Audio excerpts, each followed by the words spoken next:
ఆయుష్ ఒకసారి రాంబాబు గారు ఒపీనియన్ తీసుకున్నాక మీ అనాలిసిస్కి వస్తా. రాంబాబు గారు, పోలవరం గురించి ముఖ్యమంత్రి గారు దాన్ని ఎంత ప్రెషియస్గా తీసుకుంటున్నారో, దానికోసం ఒక వారం కేటాయించుకోవడం ఇవన్నీ మనకు తెలుసు. నిన్న ఆయన ప్రెజెంటేషన్ ఇచ్చారు వీళ్ళకి అందరికీ అవగాహన అధ్యయనం కోసం.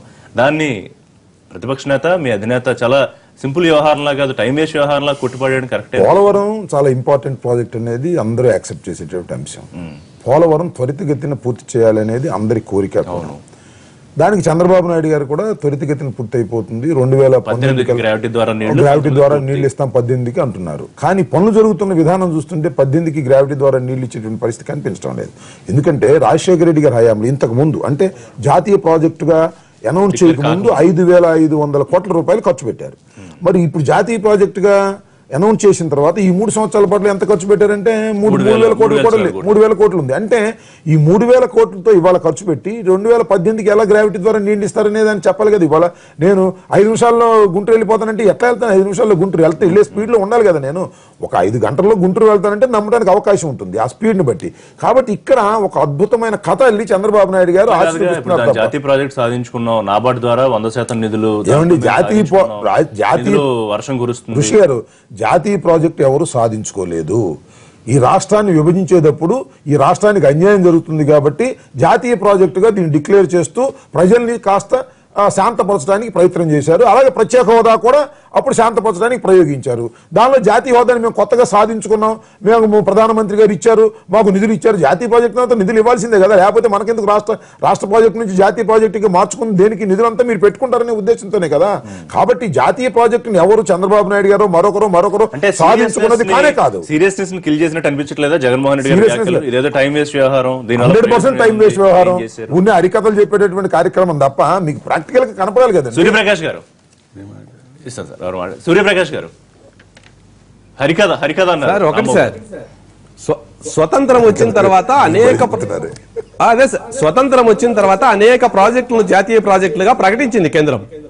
ఏ ప్రాజెక్టుకైనా 100% నిధులు ఇచ్చినటువంటి చరిత్ర ఇప్పటి వరకు భారతదేశ చరిత్రలో ఏ ప్రాజెక్టుకైనా ఉందా? 100% నిధులు సాధించింది తెలుగుదేశం ప్రభుత్వమే. సార్, ఆల్ ఇండియా అయోమయం సంఘానికి గౌరవాధ్యక్షులు జగన్మోహన్ రెడ్డి గారు, సభ్యులంతా వైఎస్ఆర్ పార్టీ నాయకులు. వీళ్ళ వ్యవహారం వల్ల వీళ్ళ క్లారిటీ ఉందో లేదో నాకైతే అర్థం కాదు. సరే, పర్సనల్ కామెంట్స్ వద్దులండి, మాట అంటారు. ఆల్ ఇండియా అయోమయం సంఘానికి గౌరవాధ్యక్షులు జగన్మోహన్ రెడ్డి గారు, సార్ సభ్యులంతా మన వైఎస్ఆర్ పార్టీ నాయకులు. ఏ విషయాన్ని వ్యతిరేకించాలో, ఏ విషయాన్ని సమర్థించాలో కూడా తెలియదు. పోలవరం నిజంగా ఒక వరం అయితే పూర్తి చేయడానికి మేము ప్రయత్నం చేస్తా ఉంటే దాన్ని కూడా బాయ్కాట్ చేసి బయటపోయే అయోమయ సంఘం గౌరవాధ్యక్షులు జగన్మోహన్ రెడ్డి గారు మీకు అర్థం కావాలా? సార్, మీ వ్యవహార శైలితో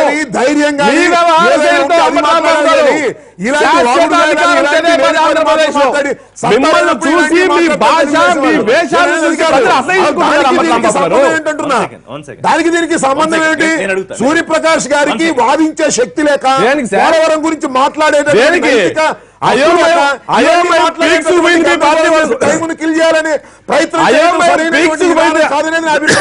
ఇక్కడ ఇద్దరు పిచ్చోళ్ళు ఎవరంటే బాబు కొడుకులు ఇద్దరు పిచ్చోళ్ళు. చంద్రబాబు నెంబర్ 1 పిచ్చాడు, లోకేష్ నెంబర్ 2 పిచ్చాడు. అదే కార్యక్రమంతో ఉన్నారు.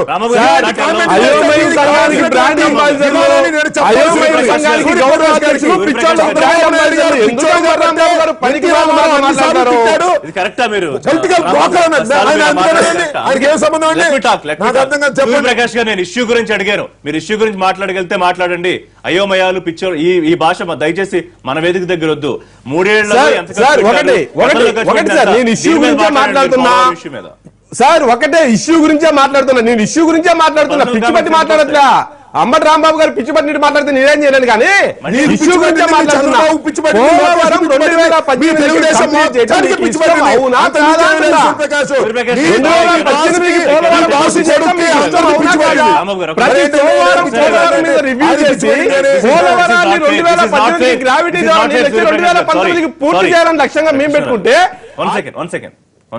ఒకటేంటంటేనండి, పోలవరం అనేది అత్యంత ప్రాముఖ్యత కలిగిన ప్రాజెక్టు.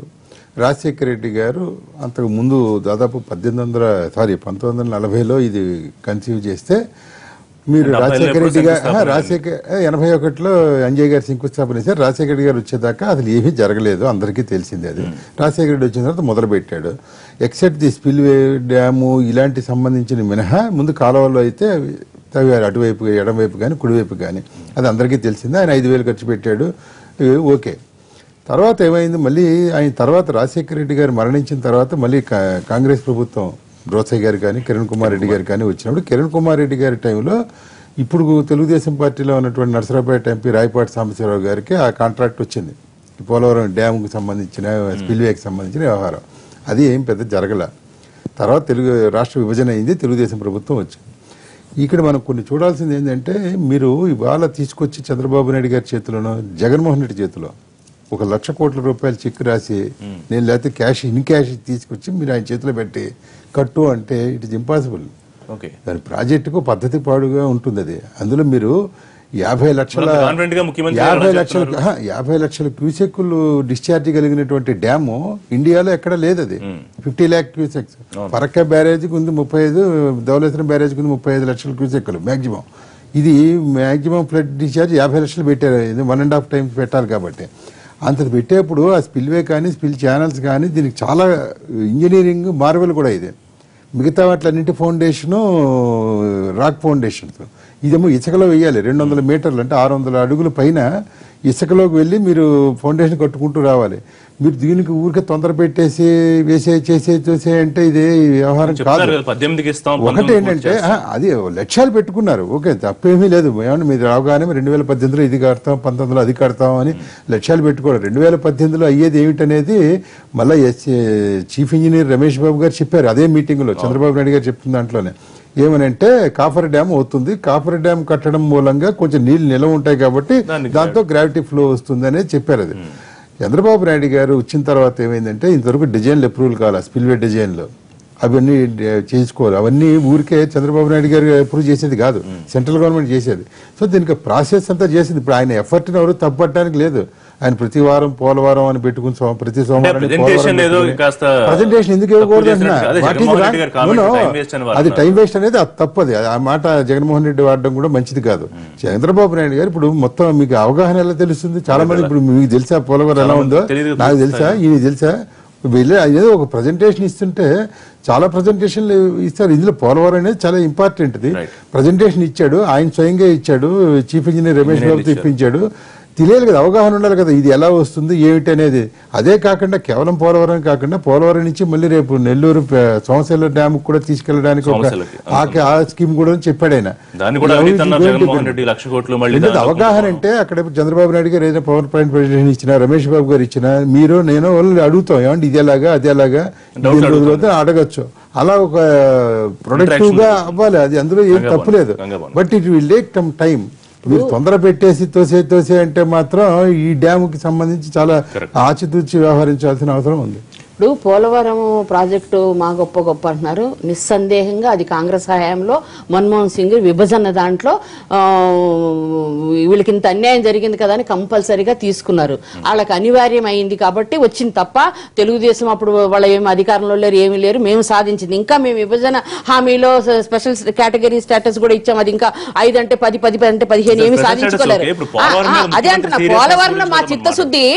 అప్పుడు వైఎస్ రాజశేఖర రెడ్డి గారు జలయజ్ఞం ప్రారంభించి ఎన్నో పొలాలకి బీడు భూములకి సస్యశ్యామలు నీళ్లు ఇస్తూ పోలవరం కూడా 71లో అంజయ్య గారి దాంట్లో ఓంప్రదం అయినా కూడా రాజశేఖర రెడ్డి గారు వచ్చిన హయాంలోనే దానికి వచ్చి ఆయన కేవలం ఒక రాష్ట్ర ముఖ్యమంత్రిగా దానికి పోలవరంలో నేషనల్ స్టేటస్ లేనప్పుడే 5,500 కోట్లు ఆయన ఖర్చు పెట్టిన ఘనత ఆయనది ఉంది, రాజశేఖర రెడ్డి గారు మా కాంగ్రెస్ ముఖ్యమంత్రి. అయితే ఈ తెలుగుదేశం 3 సంవత్సరాల్లో దానికి పోలవరానికి నేషనల్ ప్రాజెక్ట్ స్టేటస్ వచ్చినాక సంవత్సరానికి 1000 కోట్లతోటి 2018లో నేను ప్రారంభిస్తానంటే అది బాహుబలి ఆయన రాజమౌళికి సాధ్యం అవుతుంది. ఆయన కూడా టైం పట్టింది సెటిల్ అయ్యడానికి. దానికి ఇది సెటిల్ కాదు కదండి, ప్రాజెక్టు జీవాధారం. మీరు కృష్ణారావు గారు అంటే 50 లక్షల క్యూసెక్ల నీటి కంటే దాన్ని చాలా పక్కడబందికి వెళ్ళాలి, ఇట్ విల్ టేక్ టైం అని చంద్రబాబు నాయుడు గారు చేసిన కోర్సులో మేము తప్పనము.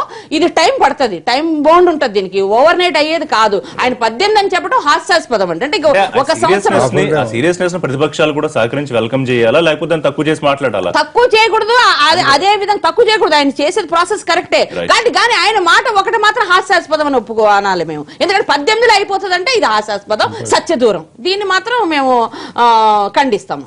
అని చేయమనండి, ప్రాసెస్ చేయమనండి. సూర్యప్రకాష్ గారు ఏమైనా కన్క్లూడ్ చేస్తారా? సార్ చేస్తున్నాను సార్. ఇందాక కృష్ణారావు గారు పోలవరం గురించి చాలా మంచి మాట చెప్పారు సార్. రాజశేఖర రెడ్డి గారు 5,000 కోట్లు ఖర్చు పెట్టారు, పెట్టలేదని మేము కూడా చెప్పట్లా. 5,000 కోట్లు స్పిల్వేకి దేనికి డిజైన్లు కూడా లేకుండా ఎక్కడైతే మట్టి పనులు ఉన్నాయో ఆ మట్టి పనులు మాత్రం చేసి, ల్యాండ్ అక్విజిషన్ కూడా చేయకుండా మట్టి పనులు మాత్రం చేసి డబ్బులు తీసుకున్నటువంటి కార్యక్రమం. ఈ రోజు అన్ని అనుమతులు తీసుకొని 100% నిధులతో మా గంగాబాబా లెక్క మేము పెట్టామంటుంది. మీరు జాతీయ ప్రాజెక్ట్ గా పెట్టారు, స్వతంత్రం వచ్చిన తర్వాత 100% నిధులు ఏ ప్రభుత్వం కూడా ఇవ్వాలి భారతదేశ చరిత్రలో. 100% నిధులతో గ్రావిటీ ద్వారా 2018కి నీళ్లు ఇవ్వాలి అని లక్ష్యంగా ఆంధ్రప్రదేశ్ ప్రభుత్వం పెట్టుకున్నాం. దానికి అన్ని పార్టీలు కూడా, దయచేసి ప్రతిపక్ష పార్టీలు కూడా ఏదైనా మంచి చేసేటప్పుడు సహకరించే ప్రయత్నం చేయాలా. పనికి మాలిన వ్యవహారం, టైం వేస్ట్ వ్యవహారం, ఇటువంటి పదజాలం వాడటం ఇందాక కృష్ణారావు గారు ఏదైతే అది మూర్ఖత్వం అన్నాడో ఎగ్జాక్ట్ గా కరెక్ట్ సార్. ఏదైనా పొరపాట్లు జరిగినప్పుడు ఎత్తి చూపండి, నిర్మాణాత్మకంగా వ్యవహరించండి. ఎంతసేపు ఏ పని జరగదు, ఆ కుర్చీలో మీరు దిగేలా, మేము ఆ కుర్చీలో కూర్చోవాలా? ఎక్కడ మీకు కుర్చీ ఉండేది? కుర్చీ లేదు, ఇంకా అధికారం లేదు, అది ఒక కళ. కాబట్టి దయచేసి అంబటి రాంబాబు గారైనా, జగన్మోహన్ రెడ్డి గారైనా, వైఎస్ఆర్ పార్టీ అయినా నిర్మాణాత్మక ప్రతిపక్షంగా వ్యవహరించండి, మంచి సలహాలు ఇవ్వండి. రాష్ట్ర అభివృద్ధికి మీరు కూడా భాగస్వాములు కండి. అదే అటువంటి పరిస్థితి ఉండాలని మేము కూడా కోరుకుంటున్నాం. 2019లో సాధ్యం కాదు, 18కి సాధ్యం కాదు, కానీ ఆయన చేసే ప్రాసెస్ లో చేయమనండి చిత్తశుద్ధిగా. కానీ అంతా మాది వేసుకుంటాం కాదు, కాంగ్రెస్ మాటికి కాంగ్రెస్ హయాంలోనే అంటే సరే ఇప్పుడు అయిపోయింది. ఇప్పుడు ఆయన చంద్రబాబు నాయుడు చేస్తున్నారు, ఆయనకి ఏమైనా సూచనలు ఇస్తే సూచనలు ఇవ్వచ్చు. ఒక సుదీర్ఘమైనటువంటి ప్రాజెక్టు, చాలా ఎక్కువ కాలం దాని నిర్మాణానికి వచ్చేటప్పుడు అన్ని పార్టీలు, అధికారంలో ఉన్న పార్టీలు వాటికి సహకరిస్తాయి. దానికి ఇదేదో గొప్పగా బ్రహ్మాండంగా నేను చేసేస్తాను అనడానికి అక్కడ ఆధారం విమర్శలు చేయకుండా అందరూ సహకరించాలి. కాదు, ఎక్కువ ఉన్న పదార్థానికన్నా ఎక్కువ మాటలు చెప్పుకుంటున్నప్పుడు అది అతిశయోక్తిగా ఉంటుందనేది తప్పు కదా. ఇప్పుడు 3,000 కోట్లు ఖర్చు పెట్టి 18లో నేను ప్రాజెక్ట్ పూర్తి చేస్తాను, గ్రావిటీతో నీళ్లు ఇస్తానని చెప్తున్నాను. లాజిక్ లేదనేది చెప్పడం మా ఉద్దేశం. 18కి గ్రావిటీ ద్వారా నీళ్లు ఇవ్వలేనప్పుడు అప్పుడు దాకా అసలు ఎందుకు? ఇప్పుడు నేను అనేది మీకు అర్థం కాదండి. నేను 5 నిమిషాల్లో గుంటూరు వెళ్తానంటే సాధ్యపడే అంశం కాదు కదా. నువ్వు ఏ స్పీడ్ వెళ్తున్నావు అనేది చెప్పాలి కదా. నేనేదంటే 3,000 కోట్ల రూపాయలు ఇప్పుడు ఖర్చు పెట్టి నువ్వు ఆశావాది చంద్రబాబు నాయుడు ఆశావాది. ఇప్పుడు ఏదో ఇప్పుడు అబ్దుల్ కలాం గారు చెప్పినట్టు అన్ని కళలు కానీ వాటిని టార్గెట్ చేసుకోమంటే అట్లా కళలాగా ఉంటాం కాదు కదా. ఒక బాధ్యత కలిగినటువంటి ముఖ్యమంత్రి చెప్పేటటువంటి విషయంలో వాస్తవానికి దగ్గరగా ఉండాలి, సత్యానికి దూరంగా ఉండకూడదు కదా. ఒకటి సార్, ఒక నిమిషం.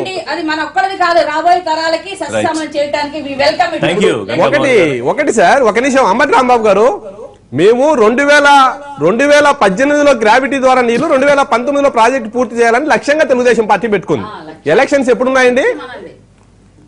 2019లోనే కదా. మేము ఏం చేసామో పోలవరం ప్రాజెక్టు పై మా చిత్తశుద్ధి ఉంది, ఏం చేసామో ప్రజలకు చెప్తాం. ఎలక్షన్ వారానికి ఒక రోజు పోలవరం మీద రివ్యూ మీరు రాజశేఖర రెడ్డి చేశారండి?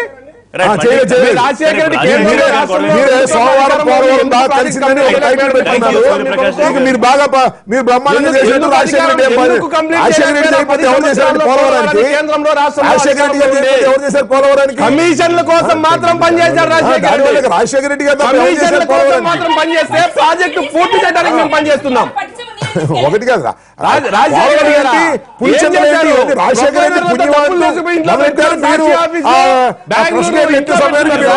మీరేం కంప్లీట్ చేశారు? డిజైన్ చేయగలిగారు మీరు? పులిచింత ఇంతవరకు డబ్బులు కాలువలు మాత్రం నువ్వు ఎట్లా ప్రాజెక్ట్ కంప్లీట్ చేద్దాం అనుకున్నారు? రైట్, థ్యాంక్ యూ గంగాభవన్ గారు, థ్యాంక్ యూ రాంబాబు గారు, థ్యాంక్ యూ కృష్ణారావు గారు, థ్యాంక్ యూ సూర్యప్రకాష్ గారు లైవ్ లో జాయిన్ అయినందుకు విజయవాడ ఎన్టీవీ స్టూడియో నుంచి. ఇది వాళ్ళ లైవ్ షో. రేపటి